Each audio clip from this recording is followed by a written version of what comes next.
Good morning. Nimbag nga bigat tayo amin. Magandang umaga sa lahat. So, ang ating gagawin ngayon ay kakain ulit. So, ayan. Ito lang tinapay meron ako. So, ayan. Cheese bread. Yung nakadikit dito, mga cheese ganun. Pero, konti lang, nakapahid-pahid lang. Tapos, omit natin ngayon ang egg yolk.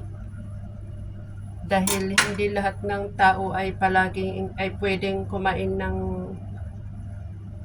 egg yolk palagi. So, omit natin ngayon. Hindi araw-araw ay kinakain ang egg yolk. Hindi para sa lahat. At hindi sa lahat ay pwede sa pang-araw-araw.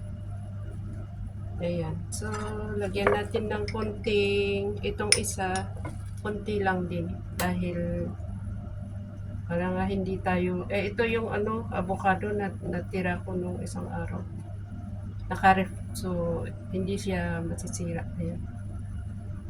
Ganyan lang siya. Tama na yun. Huwag natin abusuhin ng ating tiyak. Para ma-benefit din natin yung tama. Kasi pag sumobra, hindi tayo din ang masasaktan. Oh, ganyan. Yung bilis ng minutes. Then, pasalamat muna tayo. So, itong kalahati ay egg white.